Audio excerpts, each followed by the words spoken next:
y'all. I should have put a different time. My apologies. We made it. Being a girl is hard sometimes. I for sure was a man in my past life, no doubt. Like, it's fun to be all cute and stuff, but it's the literal so annoying. I'm behind you.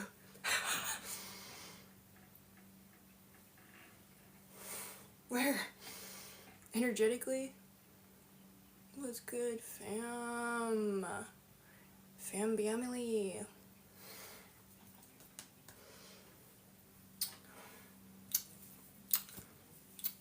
Okay. So we're gonna do a continuation, Station Nation, on what we were doing last week. My love language is talking to you from the tree line. The divine love language is canceling you out of this live. Because you're just embarrassing yourself by being weird. It's okay to be weird, but let's not be creepy. Weird. Let's be real, most times. Most of all the times.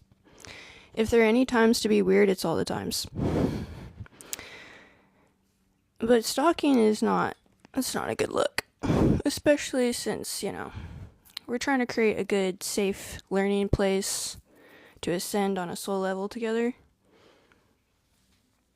And that starts with trust. Trust. And many other great things. High vibes. Okay, y'all, so we're essentially going to get back on our train for the chakras. And we'll go ahead and probably just go ahead and get started here because that's why we're here. Thank you for all the hearts. I can't believe I have that many hearts. Y'all don't get no carpal tunnel now. I don't want to get no, bills in the mail being like, oh, my fingers fell off.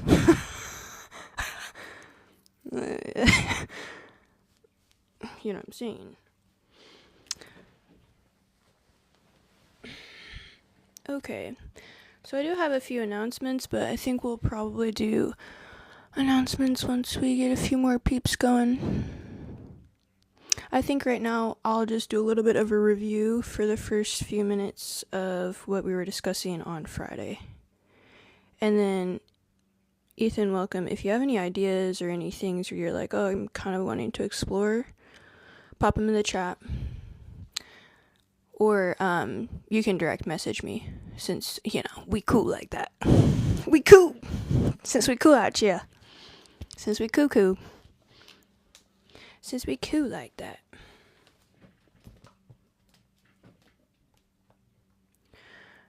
Alright. So we'll get going on some of the previous discussion on the energetics of the chakra system. And then we'll get moving and grooving.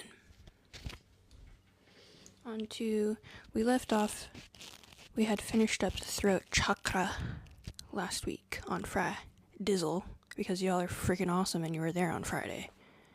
Yeah, and when I say y'all, I mean freaking Ethan. Ethan's awesome. Everyone else needs to catch up. Play catch up. And we get me a nice little pillow right here. This is a professional station. A professional learning station. I really do shine brightest in the darkness.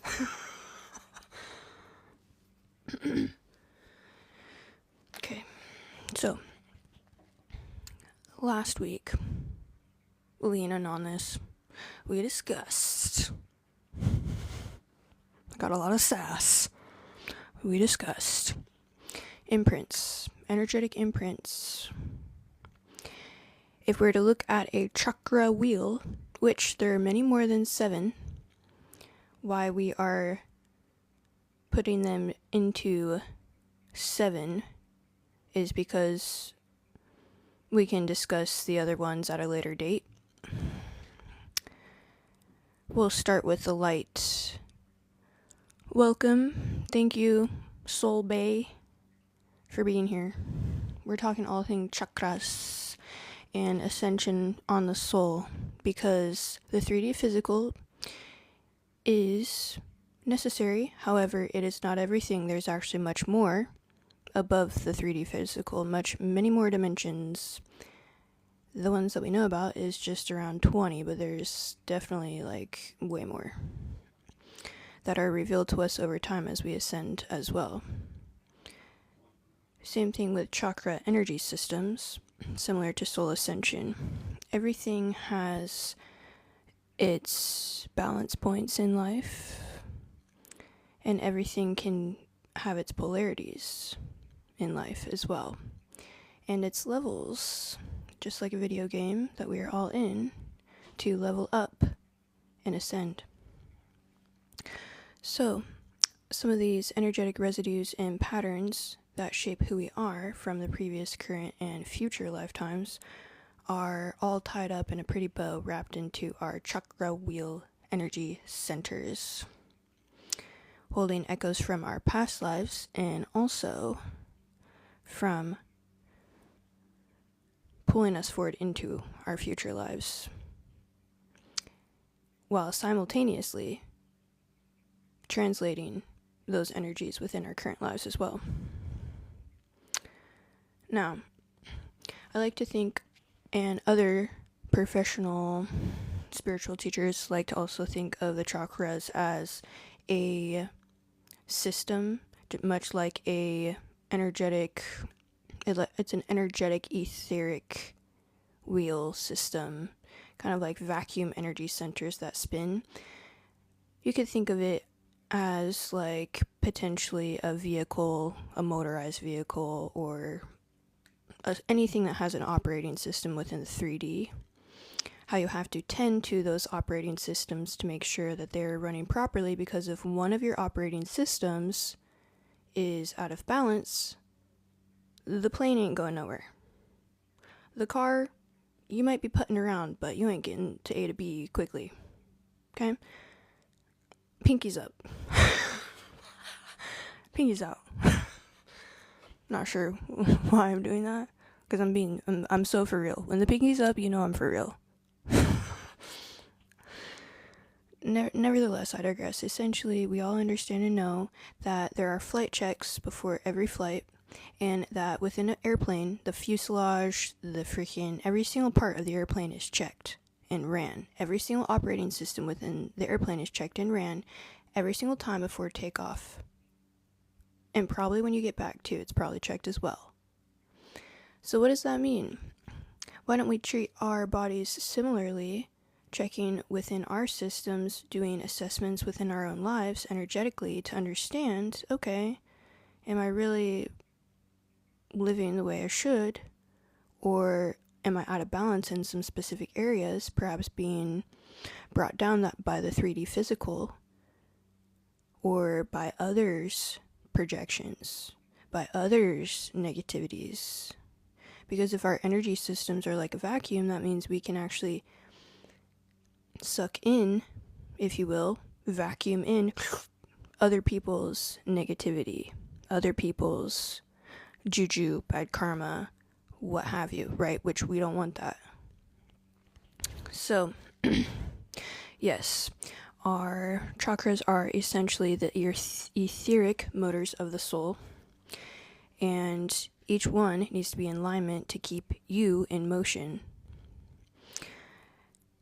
Additionally, we did not speak about this last Friday, but each chakra actually corresponds to a physical space, organ or gland, and or gland. So what are glands, guys? Glands, if you don't know, are basically the parts of our bodies that help with regulation of hormones. So emotions, energetic emotion, frequency, chakra. We've been talking about all these things, which is pretty much all in alignment with each other, as well as alignment with the chakra system. Shoot, we in alignment everywhere. Now, the cool thing too, which I don't know if I mentioned this last week, but essentially our bodies are, yeah, right? I love that. I'm glad you did. Essentially last week, I don't know if I talked about this, but we are vessels. My necklace keeps getting stuck on my, like, whatever this is called. I'm just gonna go like that. Okay. Essentially, what I was trying to say is that the Kabbalists say, within Jewish mysticism, which I highly recommend you all start to dabble in that because it's absolutely beautiful, helps you understand yourself on a deeper level as well, just like I'm trying to help everyone understand themselves on a deep level too. But the Kabbalists basically say that our bodies are a vehicle or a vessel, right? And what they hold is light.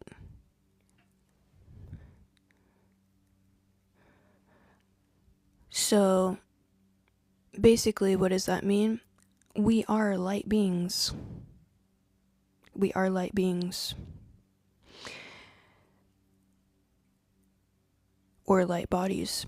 So even when we pray, guys, what we should pray for when we pray is we should not actually pray to have the bad things go away. Because that's trying to control the outcome, and guess who's in control of the outcome? That's source, God, higher dimensions, not us. We're in control of the actions, the doing, and the being. Acting, doing, being, thinking, feeling. That is what we're in control of. We're not in control of outcomes, right? There's nowhere on the chakra wheel is there a I outcome. I choose outcome. That's not on the chakra wheel. There's I think, I see, I do, I be, I whatever, right? You hear me? There's no I choose the outcome. Why is that? Because that's not what we're supposed to do. That's anxiety. That's living in darkness. That's living in depression, anxiety, because you're trying to control everything outside of what you are tasked here to do. So again, when we pray, what we should pray for is not to get rid of the darkness and get rid of the bad things in our lives and get rid of and outcome this, outcome that, control. We ask source, we ask divine, please make my vessel hold more light. Make my vessel hold more miracles. And then things transform, because the more light and the more miracles we can hold, that's when everything around us can transform and ourselves transform. So that's what we ask for. We ask for the transformation of our vessel. We ask for bringing down more of our soul and our the divine light into our vessel, and watch everything in your life change. So you don't ask to take care of the bad stuff, to get rid of the bad stuff. You ask for transformation to create miracles in your life. Anyways, so that's kind of a side note. But yeah, so it's pretty cool to think about how the chakra colors are the Roy G. Biv, which is essentially, as we all know, when we're in, younger school, and they're like, what's a prism? And you put the light through the prism, and it separates the light into the color wheels. Same thing with our bodies, right? So we are beings of light, which I freaking love that.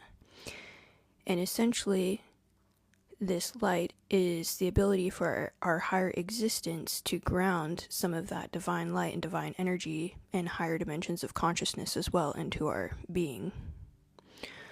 I'm working on strengthening my prayer life. Heck yeah, man. Your prayer life needs to be a daily thing, something you just do all the time. You need to be talking to Source all the time. And I recommend you just put your hands up as well. Keep your hands open to have the energy flow. And hey, if you're praying a lot and you put your hands up every time you pray, guess what? You don't really need to do arm things at the gym, arm workouts at the gym, because you put your arms up for a while, shoot, you be getting a nice workout. Y'all hear me? It's that two birds, one stone. Anyways, thank you all for being here. So if you're trying to get into higher dimensions of consciousness, essentially you want to pray for a vessel, your body, to be able to contain miracles and hold more light. That is when your life will change. Now, when our chakras are out of balance, we discussed last week that in our present life we'll have physical symptoms.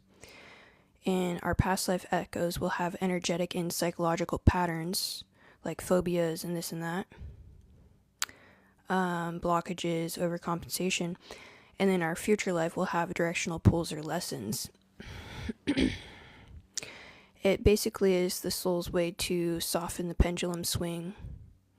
So if this life you kind of overcorrect this way, then your next life you're going to soften the swing to try to balance, come to a nice equilibrium with whatever lessons you're trying to learn, okay? Which is pretty cool.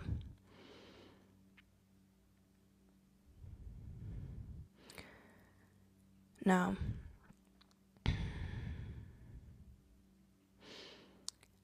yes, I did want to mention too, which I did not mention last week, that our chakra system is essentially, since it's connected, when you have one chakra wheel out of balance, it's going to affect and pull energy from your other chakra wheels that are next door, your neighbors, essentially, your neighbor chakras, okay?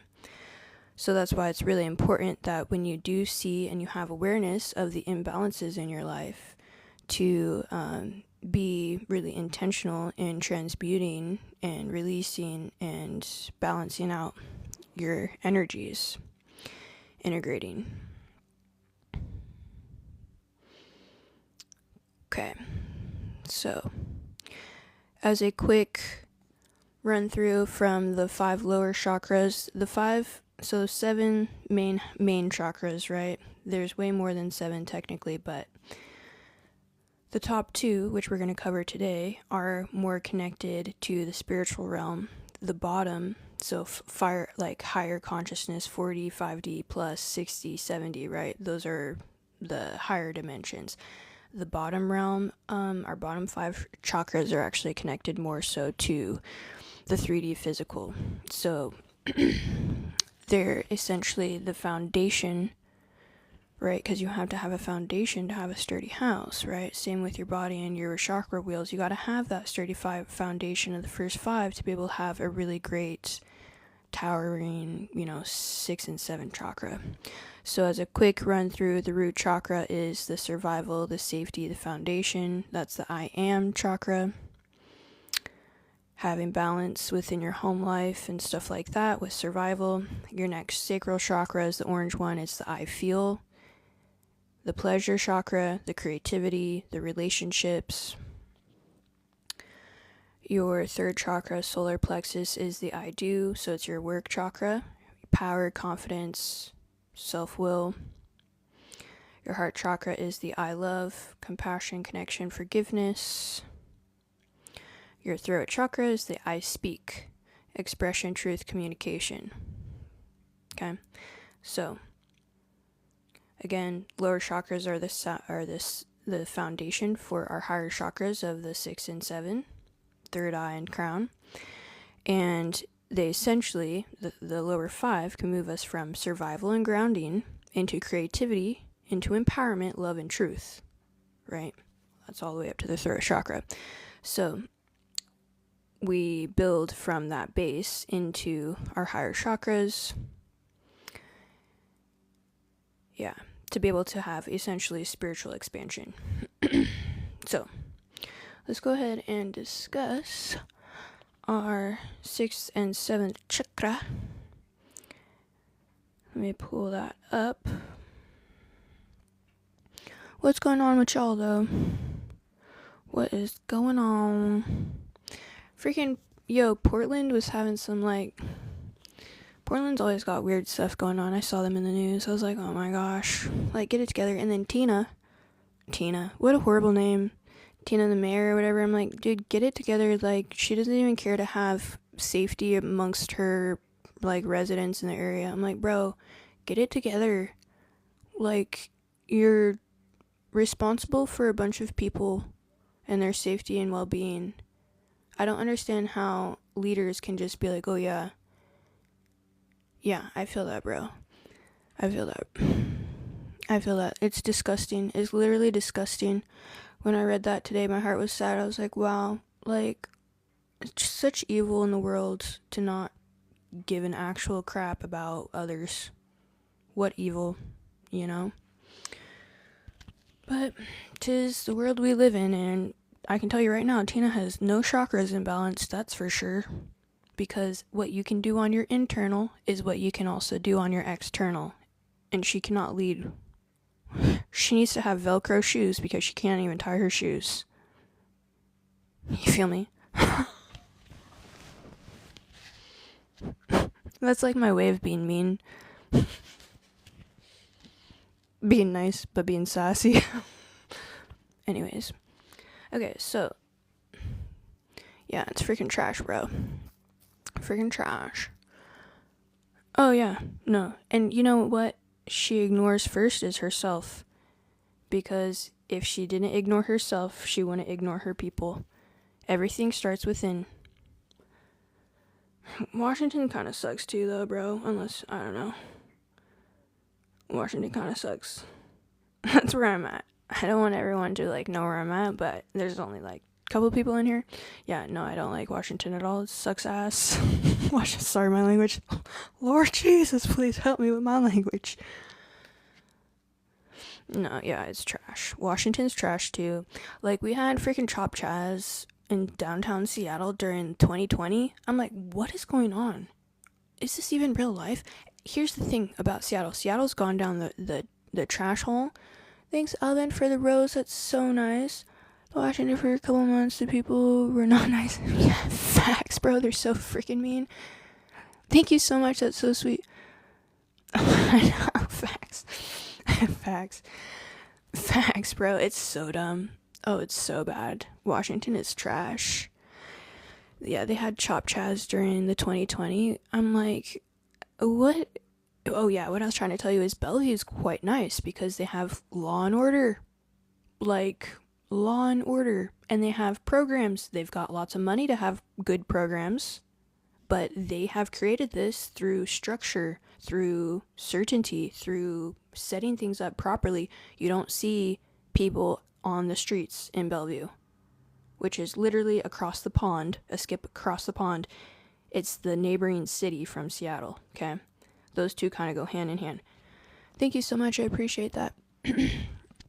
Essentially, guys, so you go across the pond, which is Lake Washington. Huge lake. It's not a pond. I'm just being dramatic. So a hip and a jump across the pond, right? You got a completely different atmosphere. The better I gift.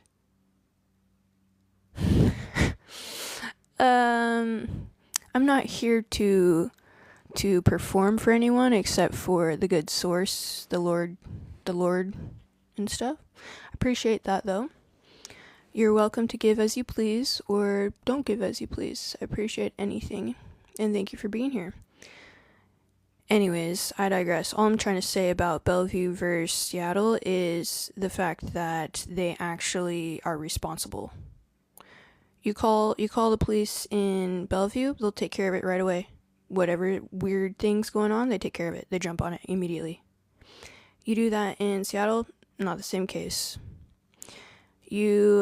Homelessness in Bellevue, you don't see it. Why? Because they have programs where if someone is about to be homeless, they can go and apply to one of their programs and they can get financial help before they go onto the streets. Because that's what homelessness is you need to pop people out before they go onto the streets. You hear me?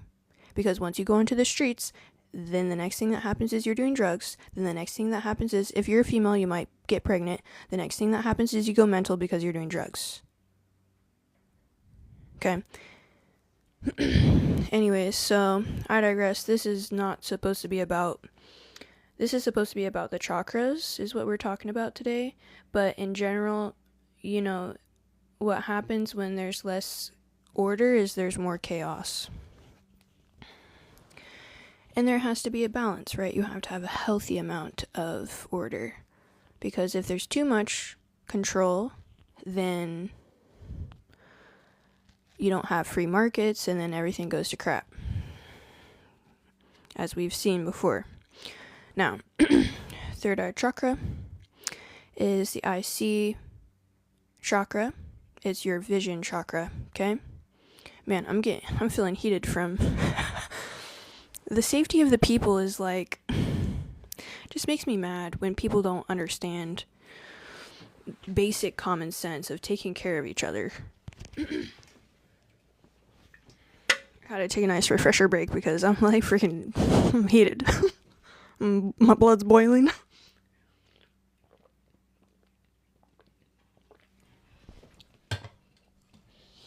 That's nice. That's very nice. Okay. Let me just get back on track here. Who do we got in the chat? Okay, peeps.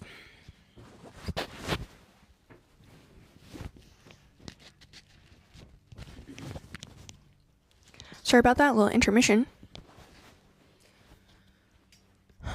Jesus doesn't condone chakras. Actually, you're quite wrong.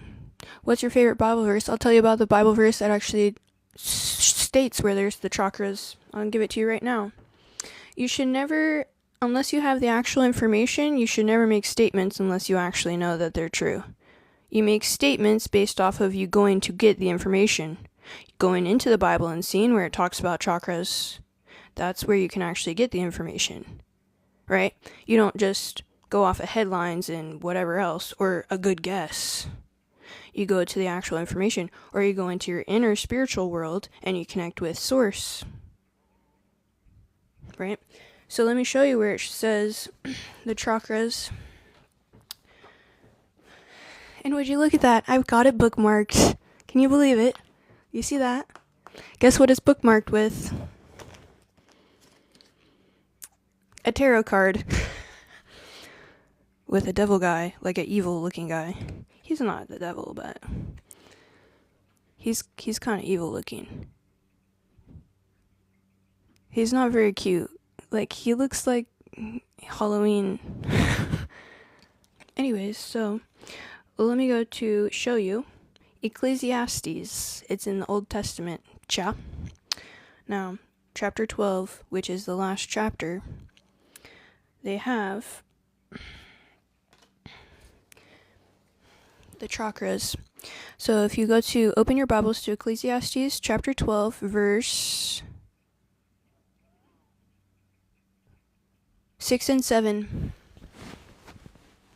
It's quite dark in here, so my bad, y'all. So verse 6 and 7, it states, "Before the silver cord is snapped, and the golden bowl is broken, and the pitcher is broken at the fountain, and the wheel broken at its cistern," where it states golden bowl, the silver thread, so it says the silver thread and then golden bowl, okay? Stay with me. The silver thread is what connects our consciousness in our body from the spirit realm. When it's cut after we die, our silver thread goes away, and we are no longer attached to our vessel, and at that time we are transferred over to the spirit realm. The golden bowl is the chakra system that attaches our physical to our silver cord. So actually, the Bible does state that there are chakras, they're energetic field, and it's called the golden bowl. So, if y'all ever have any other questions, I'm happy to answer them, but I do recommend not to just put out information that you haven't checked yourself, because that's false. And it does state in the Bible that we shouldn't have a false tongue. And actual teachers like myself are people that are held to a higher regard in these things, because I'm teaching you guys, right? So I'm held to a higher standard. So it's not about interpreting it any specific way. The golden bowl is part of the chakra system. It's talking about the chakras.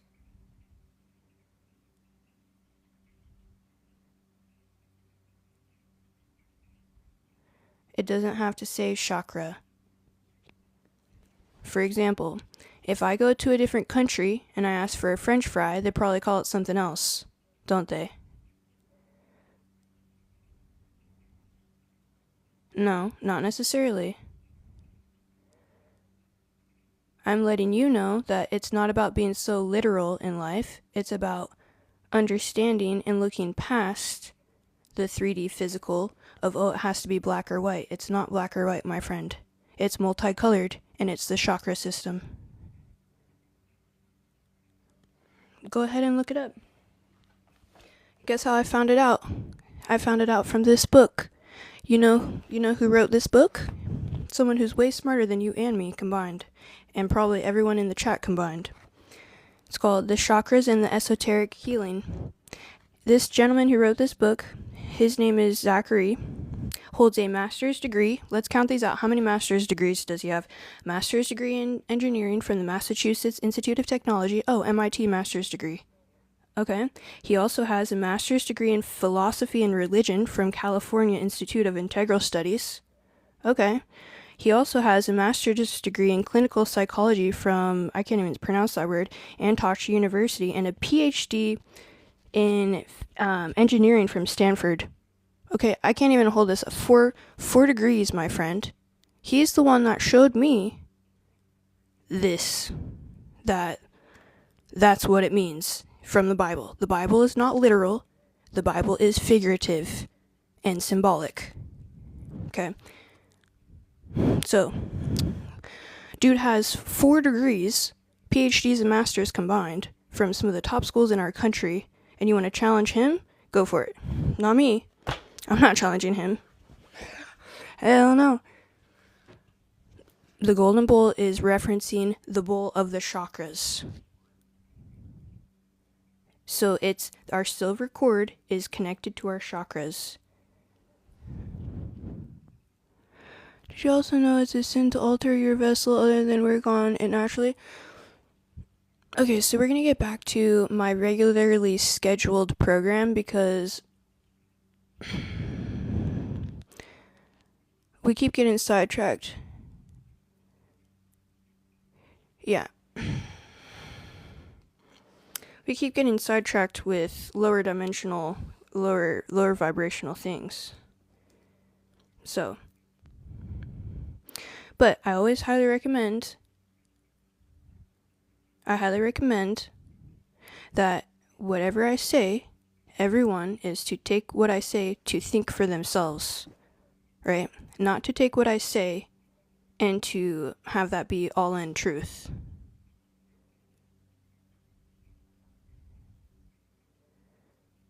Because the purpose of learning is to think for yourself. The purpose of learning is not to be force-fed information and to take it all in as knowledge. It's to think for yourself and to apply information. Because to have knowledge is one thing, to apply it is a completely different thing. Okay? Which, my usual regular people in here already know that. They understand this is a place for learning, to be able to go out and to expand on extra knowledge. To expand on our thinking capacities and expand our consciousness together.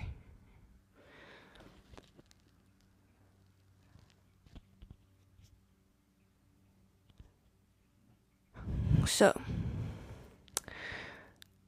Alvin, I appreciate that you're here. We're not gonna be energetically entertaining anything else from you tonight.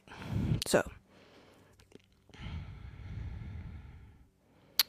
let's see. Back down to the 6th chakra wheel, which is I see and vision. So, just as last week, I'm going to go ahead and jump through past life imprints, current life, physical manifestations when they're imbalanced, and then also psychic and emotional states of imbalance. Of course, the balance expression, because that's as more important than probably anything else. to have a balanced chakra, but you still have to understand, where things could be out of alignment. And then also future life trajectories based off of that chakra. And of course, as last week, we also did a little bit of reflection questions as well.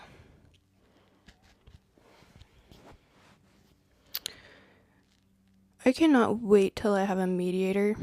Actually, let's go ahead and bow our heads and let's say a prayer. Let us pray real fast, guys.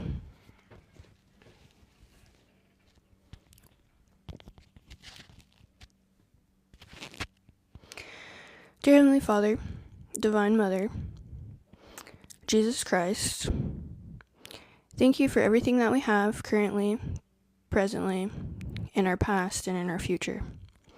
Thank you for all the souls that are here. Guide my words to be able to give them wisdom.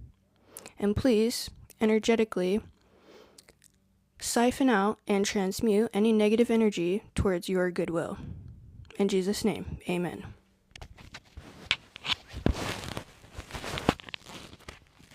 Okay. So, sometimes I'm talking so much, you guys, I get out of breath. I'm like literally out of breath. It's all good though. Now, back to our scheduled info. Third eye chakra, which is essentially, of course, we all know third eye, right? It kind of goes down into the nose as well. It's our vision, and these are more of our spiritual chakras, right? Our two upper chakras are more spiritually led, driven, and connected. So some of the past life imprints that one might have with their third eye chakra could be misuse or suppression of psychic abilities. It's giving Maleficus Macarius, or whatever the heck that book is about the Hammer of the Witches, when it was really about just killing women who were tapped in with their higher consciousness at that time, and people were scared because they didn't know what to do about that. Why? Because actual knowledge has to be revealed to humans in layers, because human beings, when they're presented with knowledge, it shakes up their regular scheduled routine, right? And they get all flustered. So we have to be revealed over time, slowly, these knowledge practices. So, fear of rejection and intuition. Past life imprints can also be manipulation or persecution related to spiritual sight.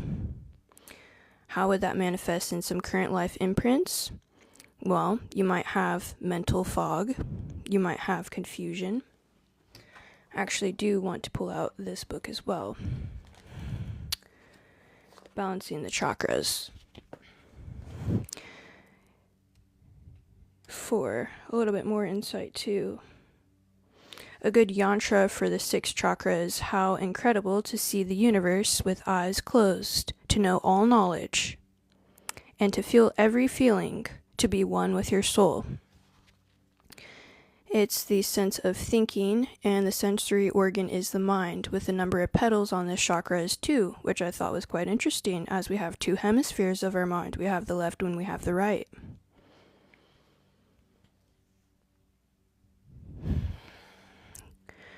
Now,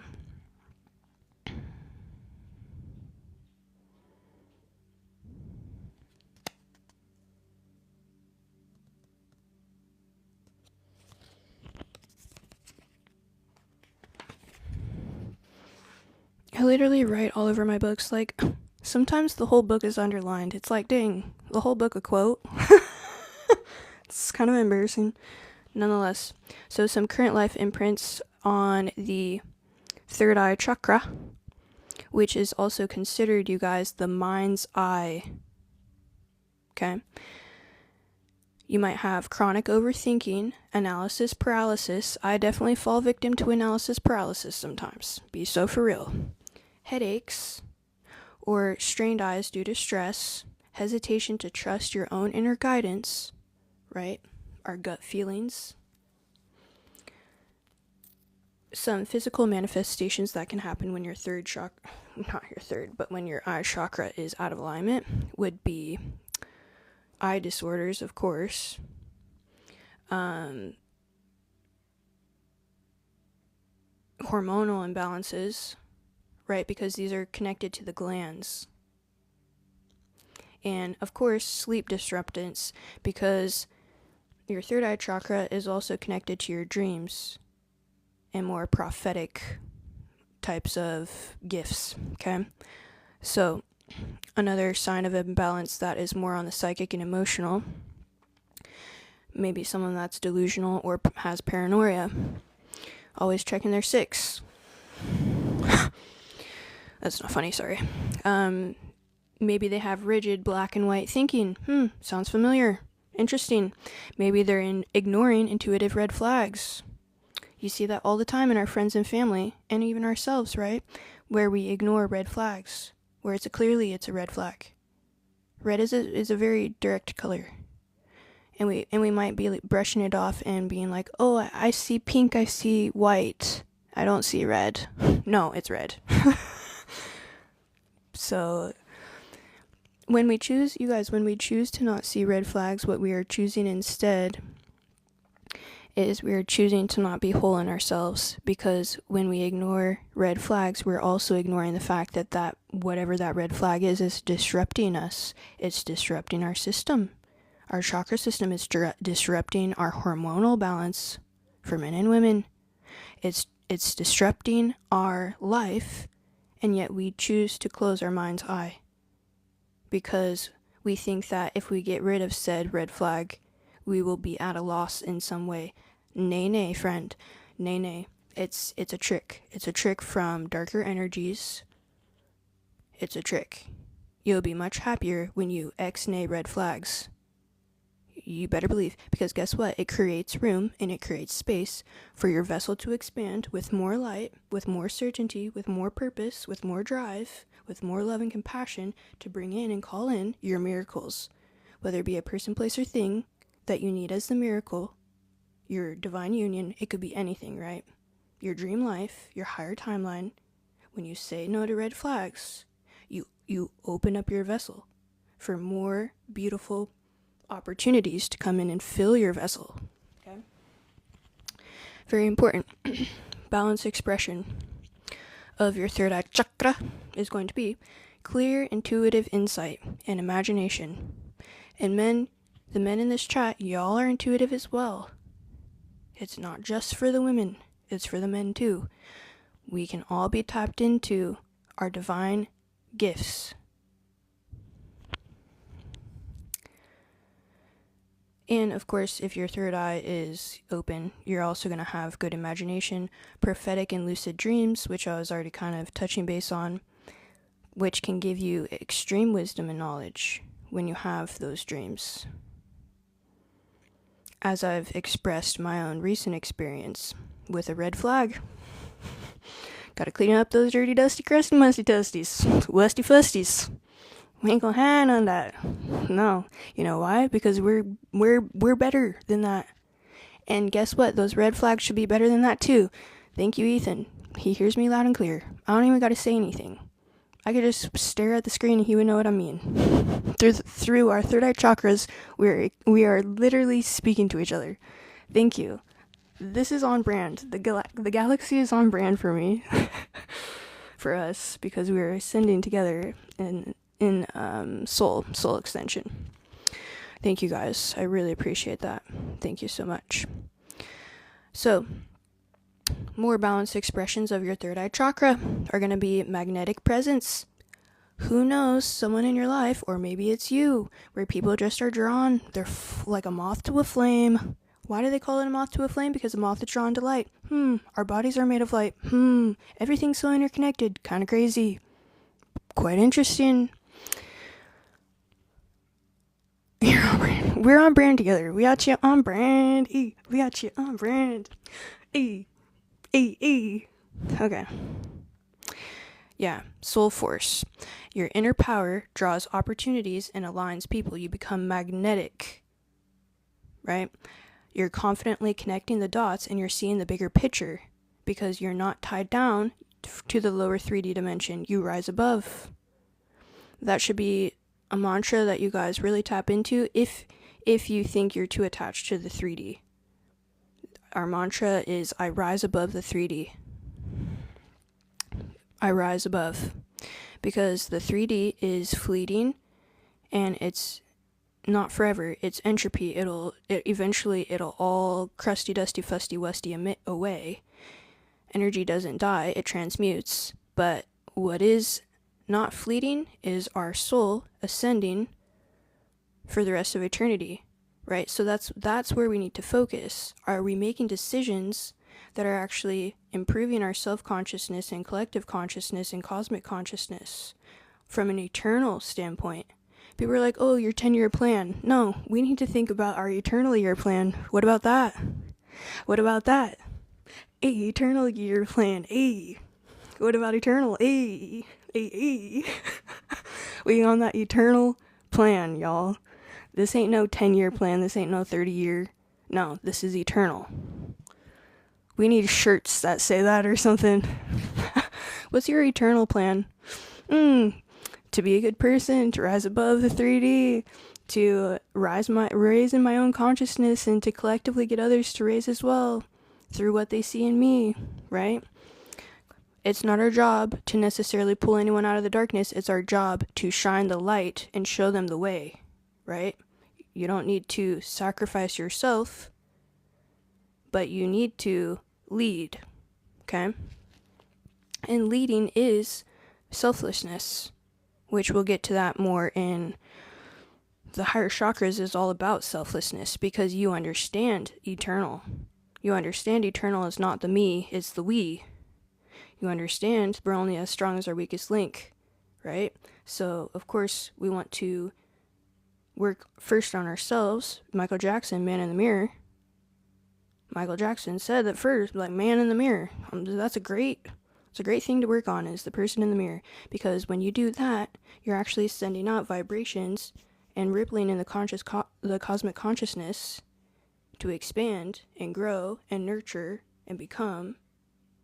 Beautiful things happen when you work on yourself because it'll spew out into your reality. It'll spew out into everyone who gets into communication with you.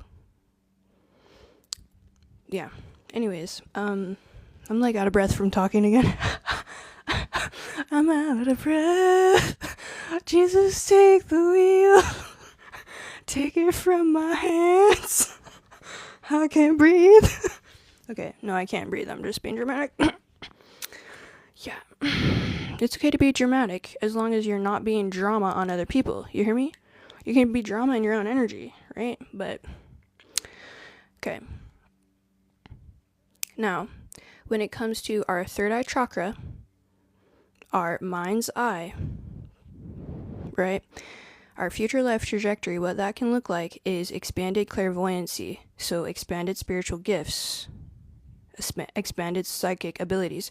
You get upgrades, guys. We really are kind of like in some type of like a video game, if you will, of collected consciousness where we get upgrades. There are things that I can do today that I wasn't able to do in my early 20s.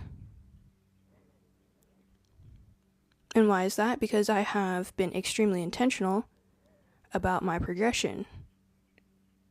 I've been extremely intentional about my spirituality, about finding and digging and deeper for the truth and not just dogma or what people say is the end-all be-all. That's never true. Even if I say something is the end-all be-all, it's never true because there's always the opposite that's also true. So, truth is an interesting thing because it always expands on itself. It's never just one set point. It's almost like an oscillating big gelatinous blob of consciousness. Well, it's like the ether. Technically, it's not a gelatinous blob, but quantum ether of information that we're surrounded by and we can tap into. And we are tapped into. So some future life trajectory when with your third eye chakra, if it's out of balance, maybe from previous lifetimes, you're trying to get it more in balance this lifetime and the next, you're going to, up on your spiritual gifts, do more leadership, act from more leadership, visionary leadership, third eye, have wisdom paired with discernment, right? Not one or the other, you gotta have both, right? Incarnations with discipline in spiritual practices as well. So maybe you're just dabbling with understanding the energetics behind the reality that we live in, because we can only perceive the 3D, which is 0.003 to 0.005%. That's small. So what do we not see every single day, guys? The 99%. So what is that 99%? This is what we're talking about. We're touching base on the 99%, right? Which is way more important than the 3D physical. And it's easier said than done. I'm in the same boat as all of you guys. Do not ever think or put me or anyone else on a pedestal. We're all on the equal playing field. We're just at different levels. We're all loved the same. We're just at different levels. There's some people that get caught in the lower vibrational stuff, and every single lifetime they're coming back repeating the same cycles with the same people. That to me is the definition of hell. Repeating the same lower vibrational cycles with the same lower vibrational people. No thanks. You forgive. You forgive these people and you move forward and you ascend. So you don't repeat cycles, because that is the definition of madness. That is the definition of hell. There is no heaven or hell on the other side. That's just a projection of our mind, which I've stated this previously. So some people, this is a return of information for you. But I really want to clarify that when people have near-death experiences, they will project from their conscious mind, or subconscious, they will project heaven or hell because that's what they believe they should receive when they start to cross over. But then they come back to their bodies because it was a near-death experience, it wasn't an actual death experience.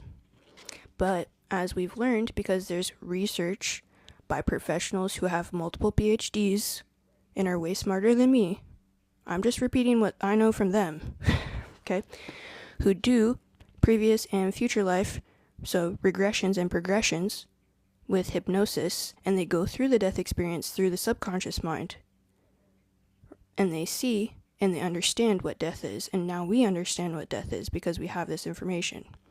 But I digress. So that is just something I like to throw in, because I feel like this is something that most people don't understand or know, because it's just not taught. It's not taught in church. It's not taught in regular school. Like, we are always so in fear of death.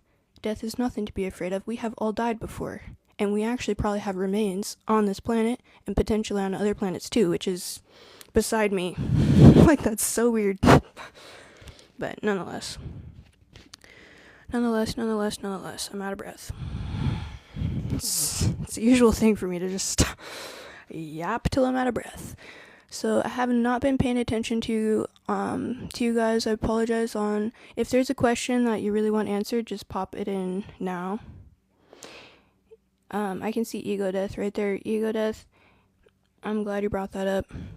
I believe ego is actually part of the third eye chakra, which is funny that you brought that up because that's kind of a perfect segue. Let me just double check that information real fast because I didn't have it in my notes, but I got it in this book right here. Yeah, you're completely right. It's funny you're asking that question because in the third eye chakra, which was what we were discussing, when it's the sixth chakra, when it's imbalanced with too much energy.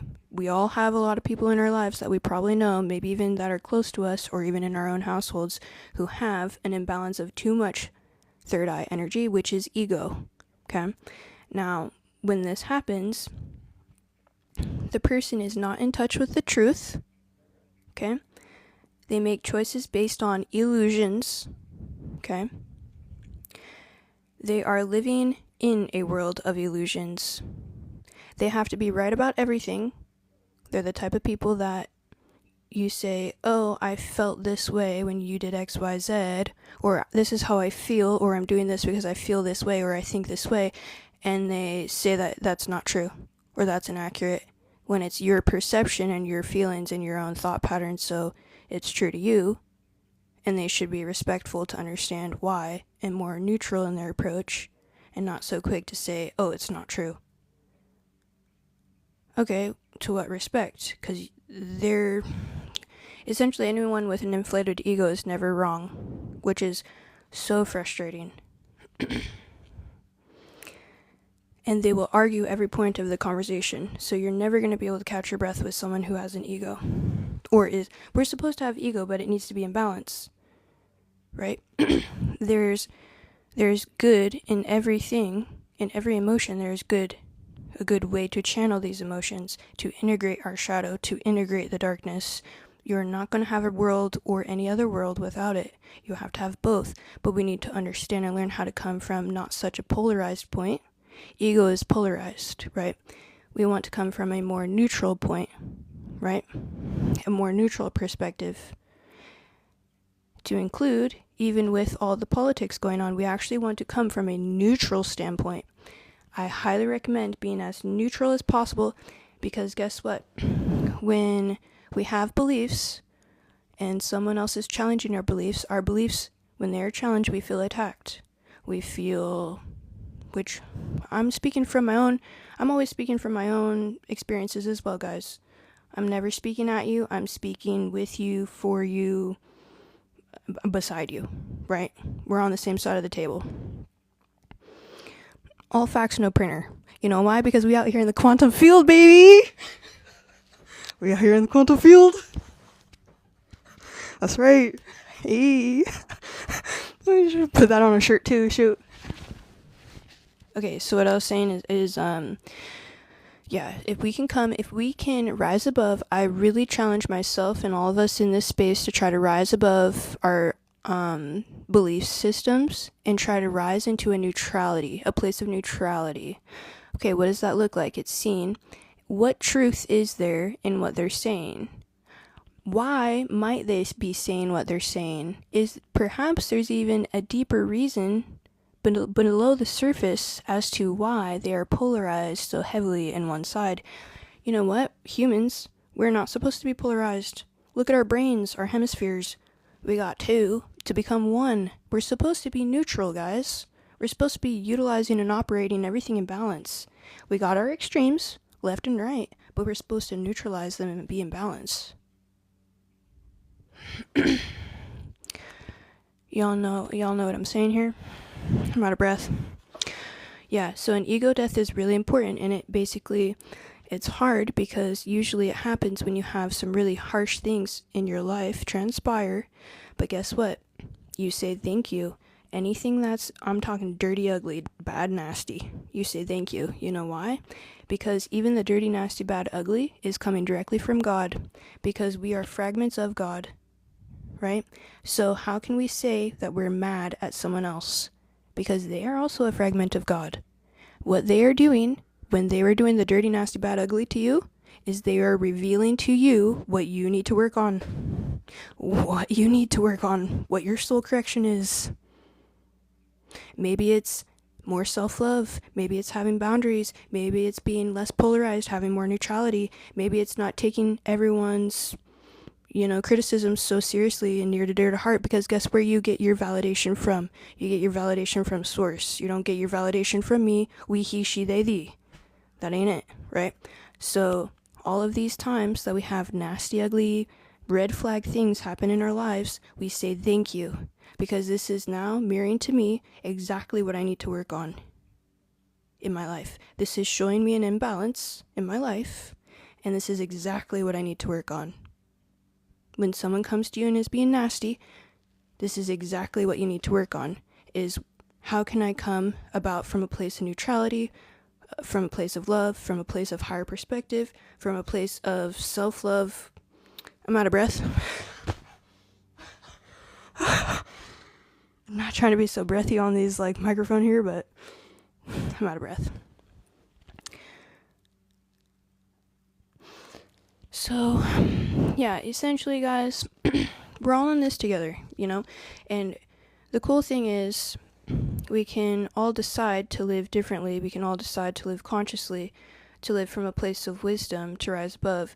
And it's easier said than done. Like, even in my own household here, there's so many times where I can fall victim to saying something that I wish I didn't say, because another person is living in a very heavy, dense energy of the lower 3D, which is quite opposite of what I'm trying to do and what I am doing, right? So these, again, are times in our lives. Exactly. And honestly, sometimes the best response is silence. Sometimes the best response is not saying anything. It's being a container of your energy, right? It's getting into that place of neutrality.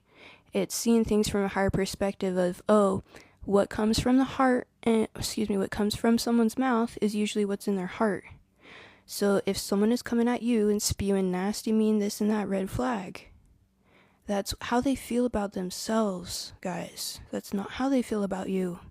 They're using you as a soundboard or a way to feel better about their lives. Same thing with control. When someone feels out of control in their own life, they will try to control other people's lives. Okay? Essentially, and again, it's the mirror reflection of the universe. It's these other energies, they're also on a soul ascension path. They're just at a different trajectory in the path, or on the ascension level. They're down here in like the 1 through 3. You're probably up here in like the 7-8, right? Or even the 6, like 7-8-6. Jesus is like a 9+, okay? To give you a perspective. So we need to have compassion for these people. We need to understand that it's not a reflection of ourselves when they're mean or dirty or nasty or controlling or this or that. It's a reflection of how they feel about themselves. And it's really sad, because when people say really mean things to you, you can actually understand that, oh, that's how they feel about themselves. That's actually horrible that they feel that way about themselves. Anyways. So, the third eye chakra, I'm glad you brought up the ego, because it's funny how ego is so in alignment with the third eye chakra.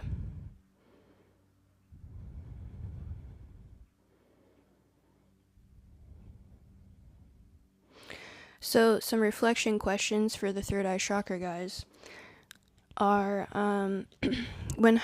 if you're looking to kind of, have awareness of yourself, when have I ignored my intuition, my gut feeling, or my third eye, right? How do I tune into inner wisdom now? Well, we gotta silence the noise, we gotta silence the distractions to do that. A lot of times, I don't turn my phone on until the latter half of the day, and I'm technically an online guru. So why do I do that? Well, I do that because lower vibration, lower energy, Satan isn't necessarily real, but like lower energy, like lower dimensional energy, distraction is one of them. Lust is one of them, right? There's so many on the, shame is one of them. There's so many on the lower energetic field, but distraction is absolutely a lower vibrational energy.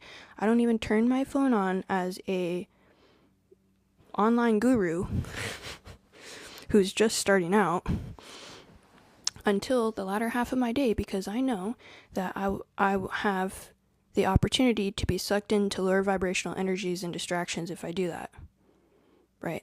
So it's knowing thyself, it's knowing the lower vibrational energy tactics as well. What does that even look like? What are the tactics?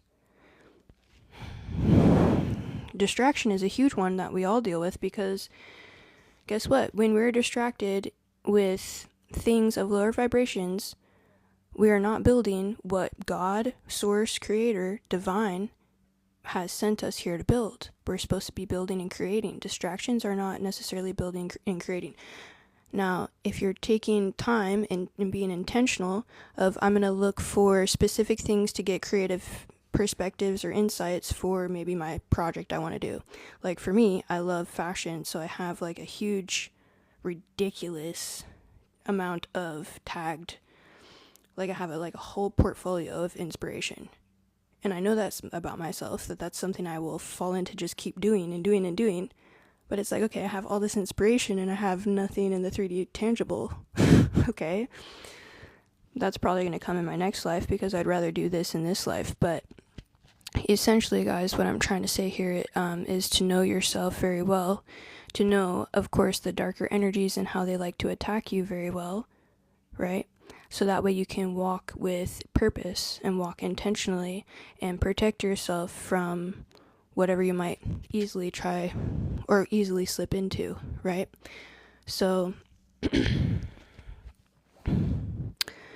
another reflection question on the third eye chakra is, what visions of the future keep coming back to me? Oh, well, for me, it's going to be probably something around science, creativity, and potentially like maybe even architecture within some type of like sacred geometry type of way. Like I always am tapped into that type of stuff, and also the Jewish culture for some reason. So a lot of the things, time is simultaneous, our present, our future, and our previous, right? The present moment is a gift. That's why they call it a present, right? So essentially, with that, guys, what we do every single day is actually drawing in our future life as well, which is pretty cool. And you'll actually notice a lot of your things that you do and your gifts and your talents and the things that you're building upon right now, the things that you're learning, the things that you're growing and tending to, whether that, it can mean anything, whatever your interests and desires are, you're calling that in through the present moment right now by whatever you spend your time on, which is pretty cool. So I've kind of not been paying as much attention to some of these. So if anyone has anything, oh, that's super cool that you're a fashion designer. That's dope, dude. Yeah, if you guys want to share, my apologies for calling you dude. I don't know if you're a dude or not. It's very generic of me. My apologies. Soul Bay. We're all Soul Bays in here. Yeah, so essentially, if y'all are ready, we'll go on to the final chakra, which is the crown chakra.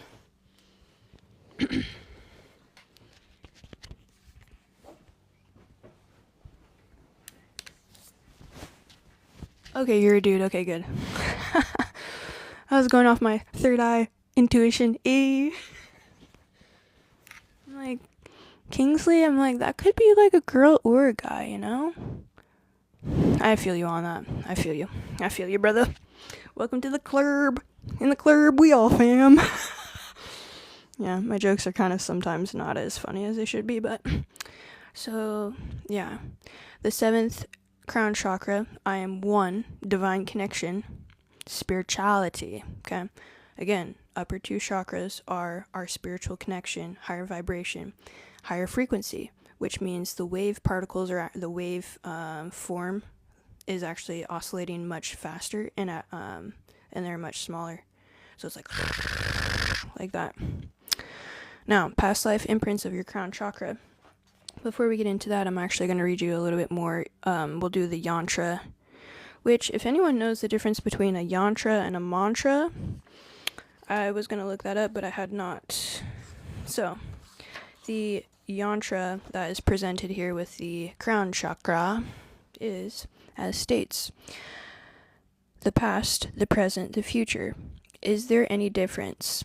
Everything is one, the ultimate joy, merging all energies with the supreme consciousness, merging completely with God. I love that they put supreme consciousness. There's so many things you could call it. The super conscious, supreme conscious, subconscious. Effectively, it's the keeper of all information and thought and mind and God, and source. So to a ridiculously detailed manner.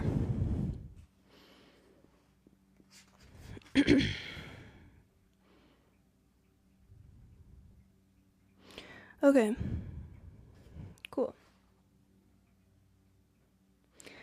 So yeah, the 7th chakra energy is not limited to any of the physical laws. Okay?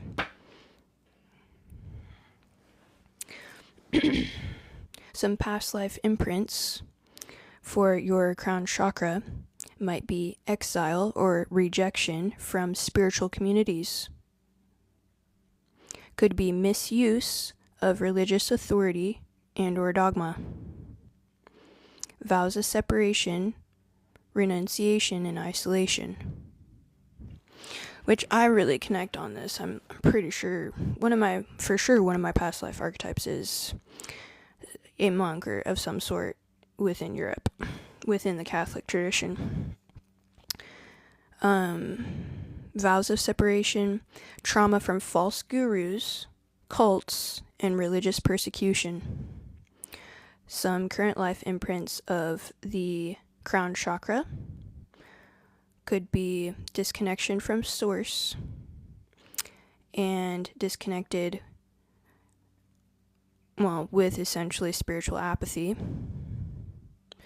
I don't know how to pronounce this, but it's essentially nihilism, which is the denial of inherent meaning or value in life. So people that don't believe in nothing. That's actually what they believe in, is they believe in nothing. Because nihil is actually Latin for the word nothing. Could be also over-intellectualism and disconnects from the heart, because we gotta have head and heart coherence. Welcome back, y'all. Welcome. Oh, sad Ethan had to head out. Okay, that's okay. I hope he's driving safe. Now, more current life imprints of our crown chakra are going to be, I guess physical manifestations here in the 3D from the crown chakra are going to be depression and chronic despair, reoccurring headaches, potential nervous system imbalances, because again, I believe this one's the pineal gland, but all of the chakra systems are connected to organs and glands within our body. The glands, respectively, maneuver our hormones. So when that's out of balance, we all know and understand what that feels like in our lives. It's pretty miserable. One could also feel very detached or dissociated from the body. More signs of imbalance with your crown chakra are going to be cynicism and rejection of spirituality, of being a spiritual being, apathy and emotional numbness, excessive escapism or fantasy, being out in fantasy land. It's reminding me of fantasy football. Potentially, maybe that's an imbalance of the chakra, the crown chakra. I'm just kidding. I know I got mostly men, so I'm just playing. I'm just having fun. I'm just teasing, guys. Don't take it seriously. It's fine if you like fantasy football. Now, another sign of imbalance of the crown chakra would be spiritual bypassing or superiority, essentially avoiding real life issues, right? So that's again fantasy land.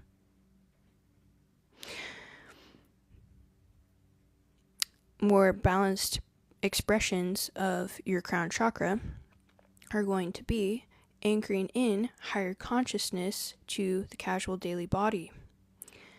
You're also going to have direct communication to the divine. It's like your channel. Anchoring in divine wisdom. Welcome back. Yeah, I'm no shade or hate against people that like sports, because what I like about sports is the camaraderie. I love the energy of everyone being gathered together on one united thing. I think that's freaking great. That's what life is about. But sports crack me up because it's you're essentially just rooting for someone else's success instead of working on your success, and wearing someone else's name on your back instead of bringing your family's name forward. You know what I'm saying? From a legacy standpoint. Like, nothing wrong with it, and I think it has a time and a place, but I do think it is sometimes a distraction. But I do love the camaraderie of it. I do love the community. That type of thing I think is great, and we all need that, and we don't need isolation, we need unity. So, but still, I do think it can be sometimes distracting. All things in balance, right? Life is about enjoying yourself too. Yeah, and I think that's fantastic as well. If you're the one competing, I think that's fantastic, because I'd rather be a person in the game than be on the freaking sidelines or like on the stand. I feel like if you're in the game, that's way more meaningful because you're actually building something for yourself. I just think that a lot of times what people like to do instead of finding balance with sports is they like to put their all into being the like 12th man, right? But it's like, okay, well, why don't you have some balance and put some work into your own life? I think that people get out of balance with it, is all I'm saying, especially the mega fans. Unless that's what they're here to do, is just be a mega fan. But I feel like there's more to life than being a mega fan. Oh, thank you. Appreciate all the kind collaboration, and that we can kind of flow in and out of other topics as well together. But yeah, sports really does build camaraderie, especially when you're in the field or on the track or wherever you're at. And the mental discipline, the physical discipline that it takes, like Olympians and stuff like that. You know, these people are on next level. These people are on next level health and wellness, fitness, divine connection. So there's something to be said about that. Anywho, so back to some of the crown chakra. We're going to go into more of the balanced expressions.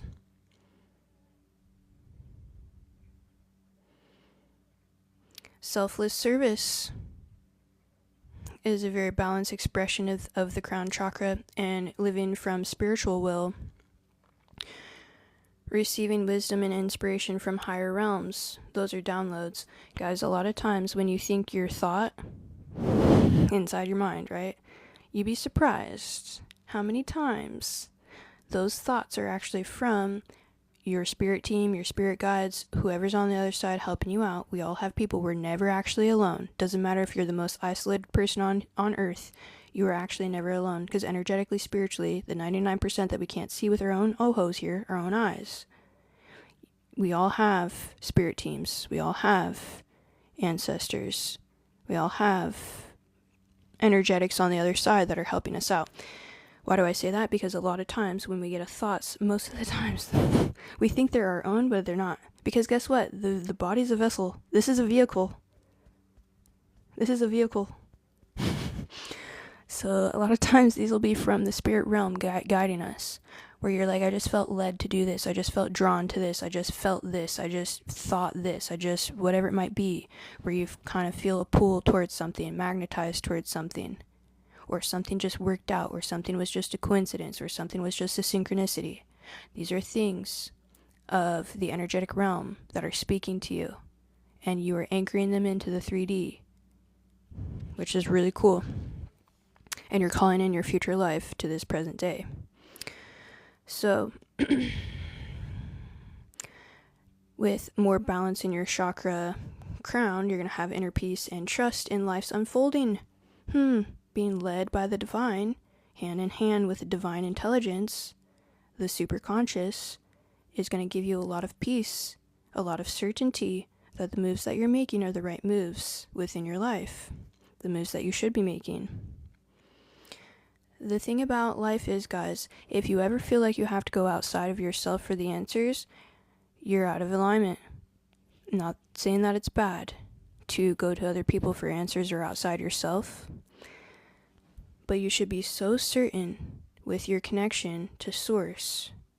You should be so certain where you don't need to go anywhere outside of yourself for what your next move is, for what the next thing to do is. You can call out to source, you can call out to God, Allah, whatever you want to call it, doesn't matter, it's all the same energy, okay? You can call out and you can say, guide me with what you brought me here to build, and watch how everything in your life lines up the way it should, because you were asking to ground in your divine will, your higher timeline, into anchoring it into the 3D, to grow the collective consciousness with whatever your own gifts or your own spiritual reasons are that you're here. Okay? We all have purpose because desire is manifested in the 3D. You were desired, and that's why you're here. You're manifested because you were desired, which is wild to think about. It's like so cool. Now, faith through challenges and a sense of divine guidance. Consistent spiritual practice that yields moment of bliss and alignment. Some future life trajectory with your crown chakra are going to be, so for example, if like your pendulum is swinging with your crown chakra, well, thank you so much. That's so kind. I'm gonna do all the hearts in one. Look at all my chakra hearts. You see that, guys? That's that next level. That's that divine chakras. Chakra hearts. Okay, I don't know what I'm doing now. Okay, anyways, thank you so much. It's very kind. Yeah, so future life trajectories, when your pendulum swings out of balance on your chakra for your crown chakra, and maybe you're trying to swing it back into balance, some next life trajectories might look like embodiment of unity consciousness, the one, the all. How am I desired before I came to be born?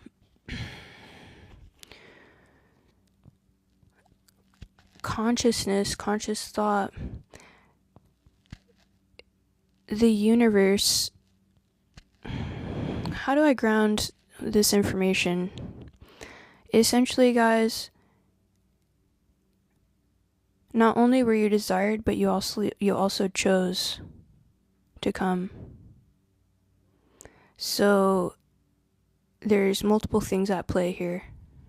Frater was good. My guy Frater in the building. Essentially, for anything to be manifested, it has to be desired. And you ever have moments in your life where you get a really cool idea and you're like, wow, that's a great idea. And then maybe 2 weeks later, it pops up on your For You page. This has happened to me many times. Where ideas, desires, the only reason why we're all connected on a conscious subconscious level. The only reason why we are manifested in the 3D physical is because we were desired. And we can be desired on many different fronts, right? One of those fronts is our gifts from a spiritual level, or whatever level, our actual gifts, what we're good at, what we can create, what we can build, what we can do, is needed and wanted within that specific space-time. And that's why we're here. Me sitting with you right now, all the stuff that I went through during the first half of my life was some garbage. But guess what? It got me to right here. It got me to right here, right with you right now, with people who wanted to learn from me directly because of the bull crap I went through and experienced. It might seem like I've had an easy life, or I might look like I've had an easy life. The reason I'm able to teach on these from a place of certainty is because I have experienced some very bad experiences, okay? Why did that happen? Why did I have, thank you so much. Why did I have these bad experiences, guys? So that way when I come to preach and teach to you, I'm not preaching from a, oh yeah, maybe you should do this. I'm preaching from a, this is probably the way it could work out because I've experienced it myself. That's a much more profound way to teach, is from experience and from wisdom of through learned experience, not and from the actual trenches, right? From the trenches. That's how you get refined. is from the trenches. That's how a diamond is formed, is from forged in the fire, right? So to bring it back to the how am I was born because I was desired, or like how does that work? Essentially, there are many different things that are happening at once. One of them is your gifts, or whatever you are good at, or whatever you are driven and drawn to do to ground into the 3D physical, was needed and manifested, was wanted and desired within the superconscious. All that information in the superconscious was like, this is what we need at this time of this day, right here, right now. Great. And that was your soul that was able to complete that assignment. Your soul was also like, I want to experience these things, and I want to correct these soul tikkun corrections. As a Kabbalist state, the tikkun is our soul corrections that we come here to correct. One of my biggest ones was self-love, which is a very hard one. There are other ones I can like go into more depth with, but so we come here with big themes of a soul correction to learn and to grow and to integrate. And then another thing too is, so I guess that's kind of like the trifecta, right? So you have the world that already wants and needs you. You have you who wants to learn and grow and have your soul correction. And also you're probably desired on a physical way as well. Not only spiritually, but physically. And then also corrections with other souls as well.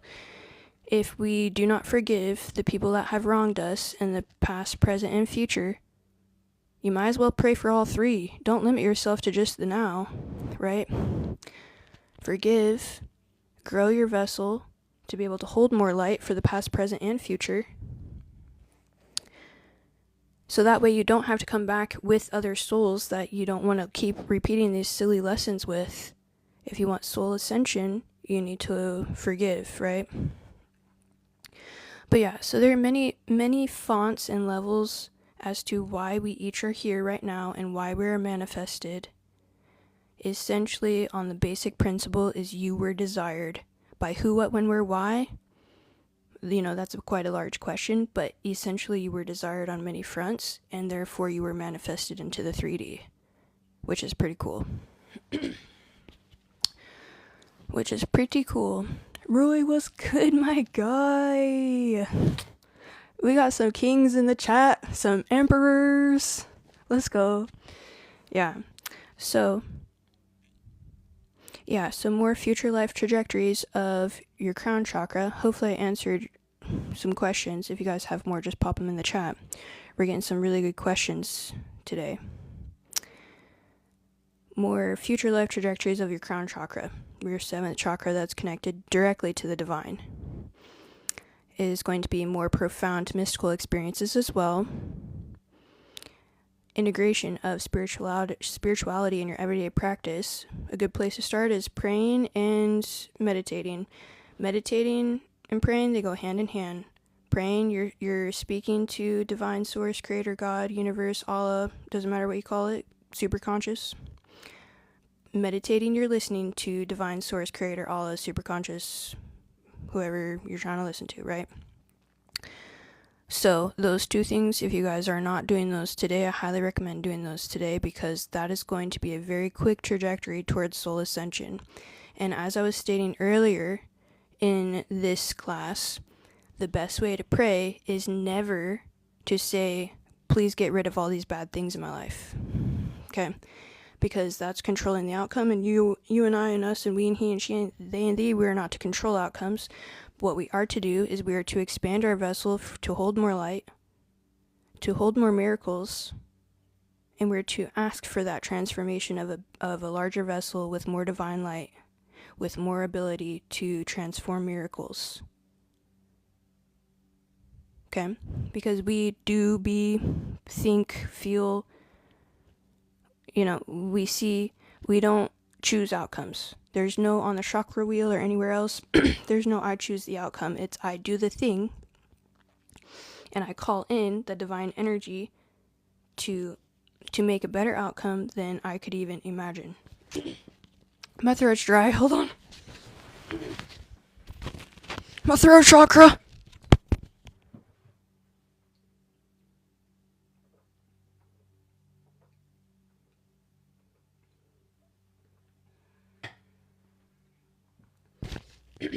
That's where surrender and trust come in to the divine, because I can tell you right now, guys, anytime that we try to control the outcomes are going to be trash.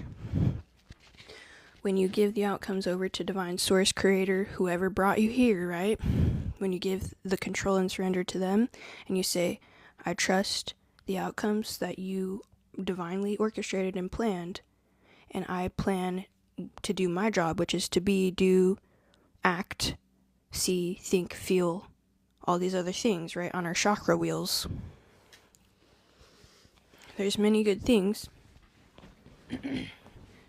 for us to focus on, and the outcomes are what create anxiety and depression in our lives, especially anxiety.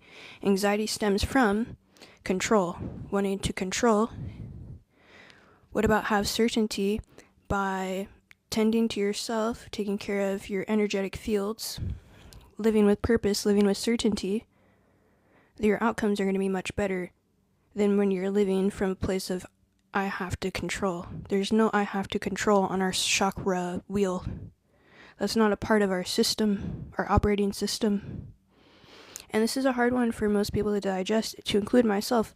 Again, I'm never talking at you, I'm talking beside you, with you. I'm talking for everyone and myself.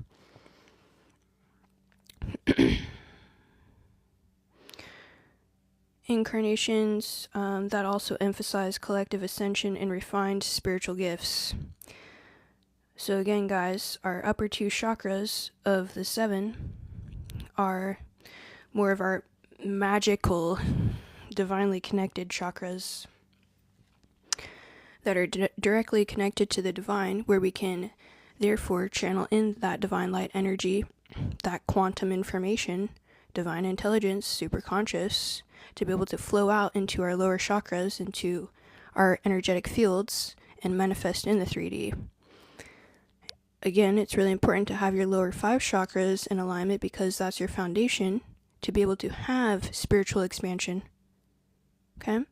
So I really challenge you guys to look within each of your chakras. I'm going to put the reflection questions up on my socials and kind of take a second to kind of reflect on where you might be out of balance, and if so, it's nothing to be ashamed of. It's just part of what we are to tend to, which is also our energetic fields.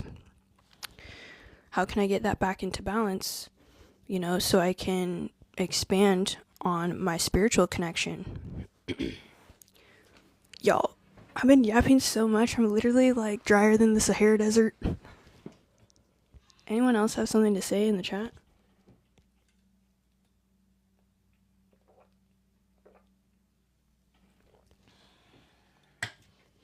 I'm gonna start chugging like a couple liters of water before.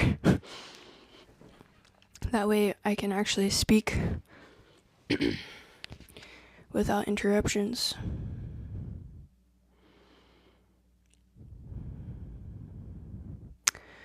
But yeah, so we've officially gone through all the chakras from last Friday into today. You guys have anything that you want me to cover tomorrow? Oh, thank you so much. My guy. My bro Mahado. We out here. We out here doing soul ascension together. Okay? Potentially there's some other things I could discuss tomorrow. Something that I was really reflecting on that I thought was quite interesting, and you guys can let me know if you are interested as well, would of course be, this is the more boring topic, but it would be, I just said it was interesting, and then I said it was boring. I just neutralized. Am I coming from a space of neutrality? That's good, right? Okay. How to integrate chakra balance. So, for example, I have a bunch of information on this where we could cover energetic healing modalities, essentially.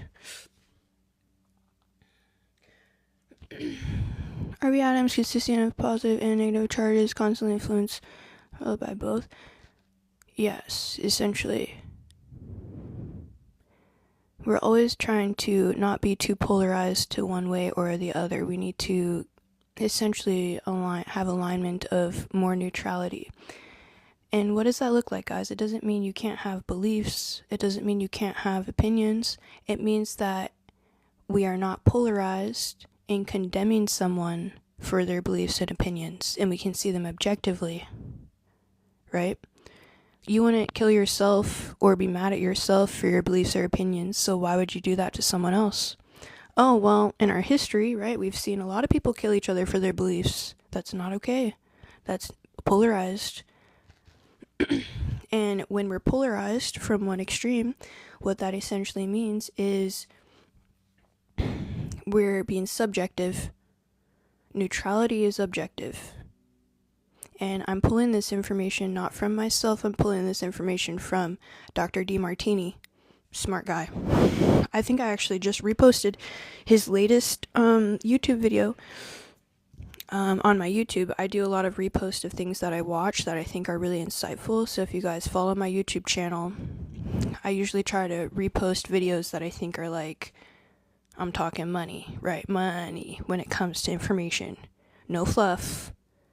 Well, sometimes I might put something that's more fun, but generally my more serious, like, people that I learned from, he did a really great video. It was 12 minutes long on perception. I thought it was fantastic, especially for right now when things are so polarized with extremists. That's not what life is about. And we have, a lot of other people have gone off the cliff with that. We should never be polarized to an extreme for someone else's beliefs. We should be inquisitive and curious as to why they believe that. And have open discussion, just as Charlie Kirk did. But yeah, so tomorrow we could either go more into the healing energetic modalities. So that's like Reiki, pranic healing, stuff like that. Or we could go into something I was kind of exploring, which is the 10 Commandments. So the 10 Commandments, I just thought it was quite interesting how there's only 10.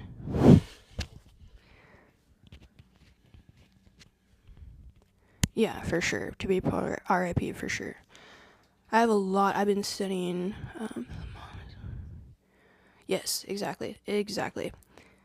Not having so much polarization, having neutrality. Of seeing things objectively instead of subjectively, which is much easier said than done because we're programmed naturally to see things subjectively through our biases and through how our brains are naturally programmed. How we can rise above that is through meditation, through prayer.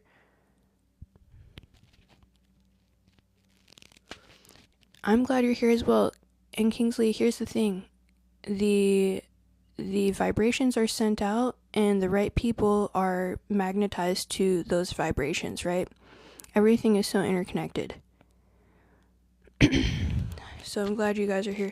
But yeah, so I was thinking about like the 10 Commandments. For one, we can tie them each into the different chakra wheels, so it would kind of tie into what we were talking about today and last week. But for two, I just thought it was so interesting how they're only 10. It's like, okay, but there's so many things in our lives that we can do. Why are there only 10 commandments? Well, when I started to look a little bit deeper into the 10 commandments, guys, it's because when you follow the 10 commandments, it doesn't matter what religion you are, right? It doesn't matter. When you follow these 10 commandments, they actually have, how do I put this? When you follow these 10 commandments, they actually leak into every other sector of our lives. So God, source, what have you, is essentially saying, if you follow these 2 commandments, or these 10 commandments, there's way more decisions than just 10 decisions in our day, right?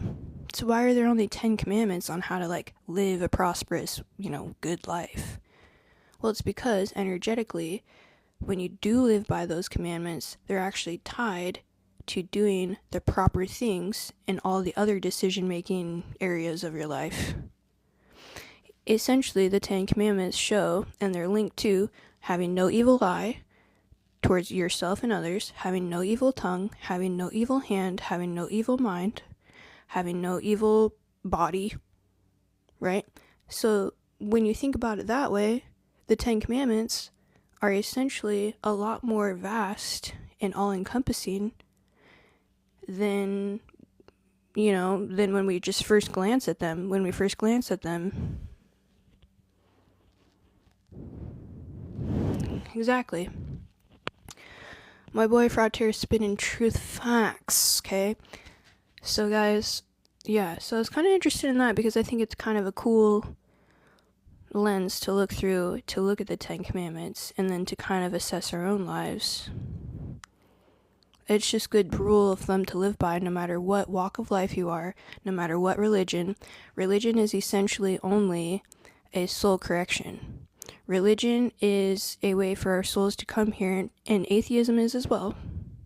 What's the soul correction of someone who chooses to become atheist or be born into atheism? To think for themselves, because in previous lifetimes they had not thought for themselves, and they were manipulated in their thought patterns. So they come here and they say, yeah, I want to be atheist because I want to think for myself.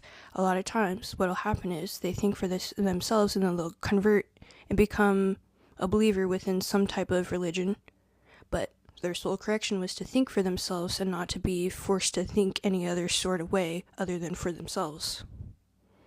To include, not being connected to divine, to think for themselves, okay? I'm out of breath again. I'm out of breath. Have you run marathons with this?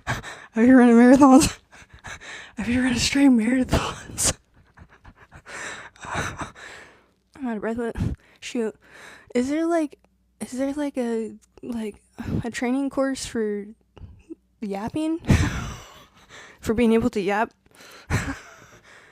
I need my yapping training wheels or something. I'm just Y'all, tell me too if I'm making sense or if I need more anchoring, because sometimes I can get out in the woo-woo. So, okay, good. Yeah, good.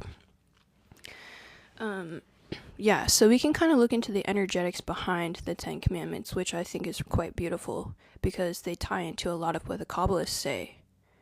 And the Kabbalists, these are geniuses that are directly connected. I mean, their third eye chakra and their crown chakra was directly channeled to the divine. Guys, a lot of the information that we have, people will say, oh, it's just studied. It's studied off of this and that.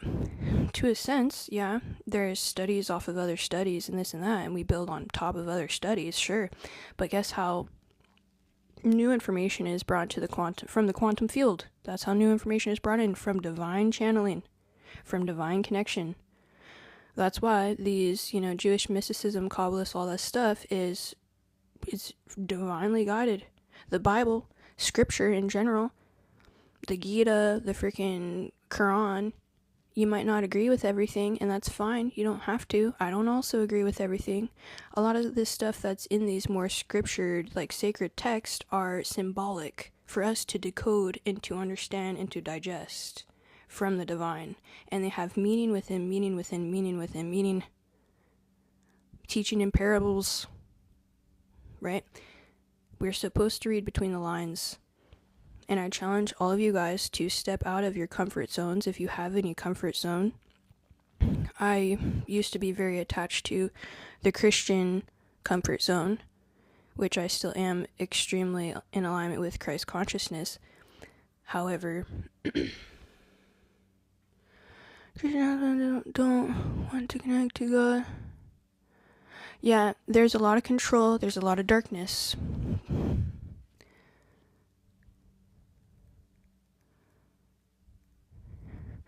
You're back in this life to learn how to yap. Yes. Hey, you've been taking notes. You're at the front. You're at the front of the class. Front middle. You've been taking notes. That's hilarious. Thank you for that. What were we saying, guys? I don't even know. Oh yeah, tomorrow, what do you guys want me to focus on? Do you want me to do 10 Commandments, Kabbalah, energy / These are just good reminders because it's essentially, no evil eye, hand, tongue, body mind type of dealio. Or we could do the modalities of the chakras, how we can energetically heal our chakras. Or we could even do, I really want to do a session on Charlie Kirk, because I've done some extreme, since his passing, so it's been couple weeks, right? I've been pretty much studying him every day.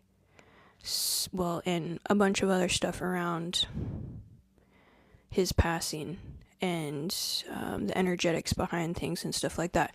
So I could do a fat lesson on Charlie Kirk as well, which, oh yeah, I forgot, I was going to tell you guys, I'll do announcements at the end of class, because a lot of times more people trickle in towards the end, or at least the latter half. So just a few announcements. If you ever want to email me your experiences or anything, feel free to email. My email is gracious.guidance sorry, it's kind of late, at gmail.com. I think it's in my bio. Feel free to email me anything, you guys, whether it be any stories or any experiences you've had with whatever we've discussed in this, classroom here. Or if you want to discuss anything particular, if you are intrigued with a topic and you want my 2 cents on that said topic of how I connect that across other disciplines. I like to get creative with things and connect multiple things across multiple disciplines. I feel like that's how we learn the most. Keeping it creative, not keeping it so high and dry. Things are so much more interconnected, as you guys already experience and know on your own everyday lives. So I did put my Google form for spiritual questions. You can either email me, or you can find that Google form. It's linked in I put it somewhere in the ether. You'll be able to find it. It's like Google, I think it's on my YouTube. So if you wanted to submit that way, you can do a Google form. And then I'll go ahead and post the reflection questions for you guys for the chakras. And I did post the emotional frequency breakdown of the frequencies, the different chakra colors. I realized after I posted it on all my chakra levels on all my social media platforms, I realized that love should have been green, and then joy and peace, those were purple, those should have been blue.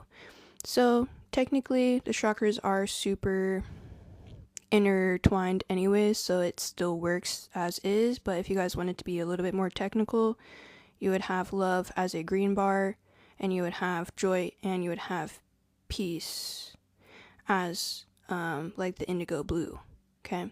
Because that would be more in alignment with the actual chakra system, okay?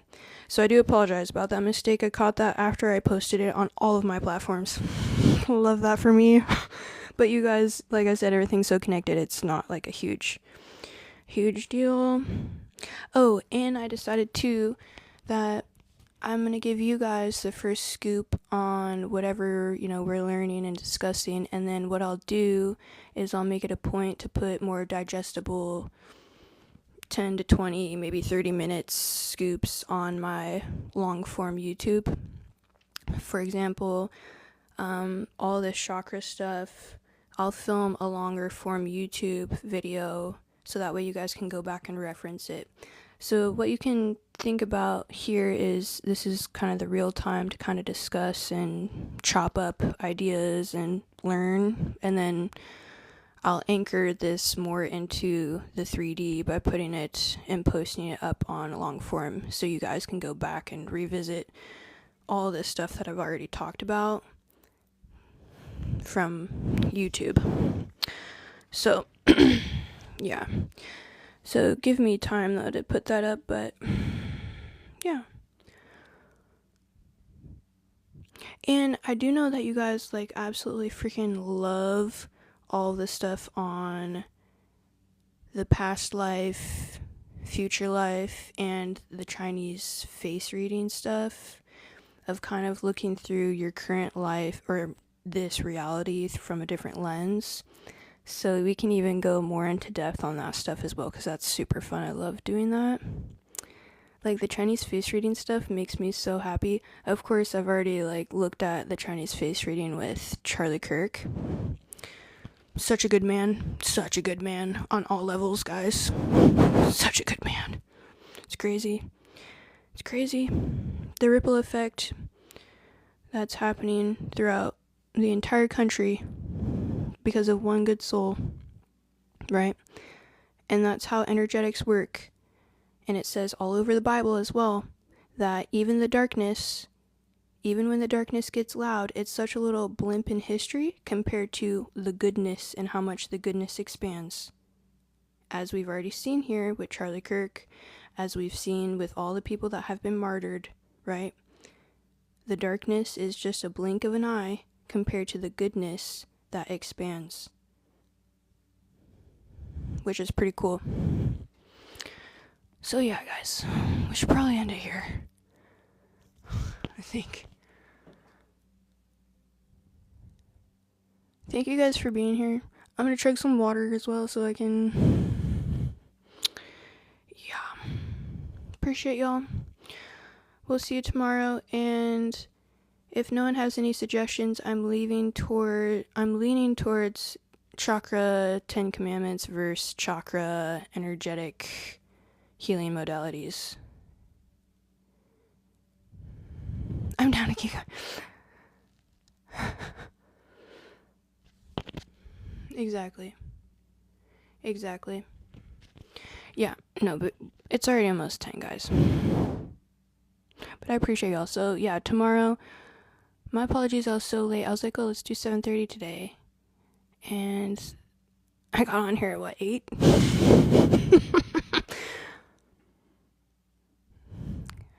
That was really bad. I'm gonna try to, not have that happen again. Essentially, I'll repost the time throughout my platforms if the time does need to move.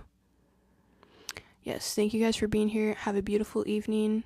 God bless, and yeah, see you guys later in the week. Feel free to come back Monday through Friday whenever you're available. I'd love to see you guys here. Peace. Keep them chakras in alignment.